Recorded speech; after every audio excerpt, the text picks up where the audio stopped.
বন্ধুরা, আপনারা যারা কলকাতা থেকে বাংলাদেশ আসতে চান তারা বেনাপোল বর্ডারের যে 3-4 ঘন্টা 5 ঘন্টা অমানসিক লাইনে দাঁড়ানোর চেয়ে চাইতো আপনারা বন্ধন এক্সপ্রেসে যশোরে আসতে পারেন অথবা খুলনায়ও যেতে পারেন।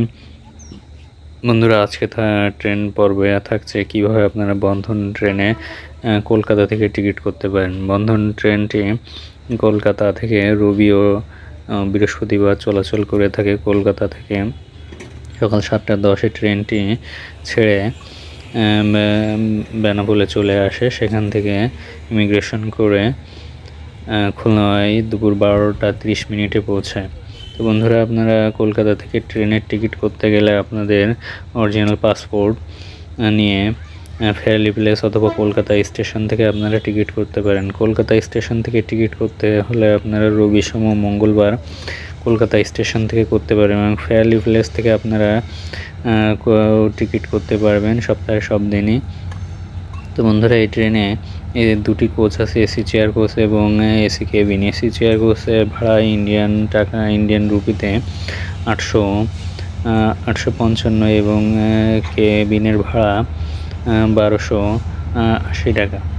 তো বন্ধুরা, এই ট্রেনটি আসে সবচেয়ে বড় সুবিধা হচ্ছে যে আপনাকে বর্ডারে ইমিগ্রেশনের জন্য ঘন্টার পর ঘন্টা রোদে দাঁড়ানো লাগবে না।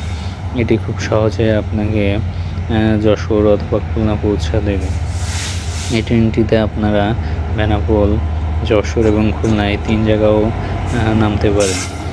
ইমিগ্রেশন ইন্ডিয়ার ইমিগ্রেশন হয় কলকাতা স্টেশনে এবং বাংলাদেশ ইমিগ্রেশন হয় বেনাপোল স্টেশনে।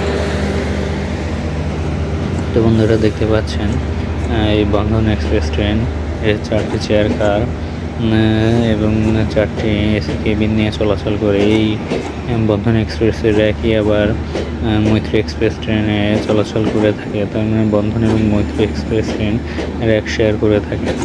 বন্ধন এক্সপ্রেসে বাংলাদেশি কোনো কোচ থাকে না। এই ট্রেনটি সম্পূর্ণ ইন্ডিয়ায় পরিচালনা করে থাকে। তো বন্ধুরা, দেখতে পাচ্ছেন ট্রেনটি অনেক সুন্দর। এখন যশোর 1 নম্বর প্ল্যাটফর্মে দুপুর 12টার দিকে 12টার কিছু আগে এসে পৌঁছেছে বেনাপোল থেকে ছেড়ে এসে। তো যারা রুগী এবং অসুস্থ তারা আপনারা কলকাতা থেকে বর্ডার ল্যান্ডপোর্টে না এসে বন্ধন এক্সপ্রেসে খুব সহজে এবং কম সময়ের মধ্যে পৌঁছে যেতে পারে।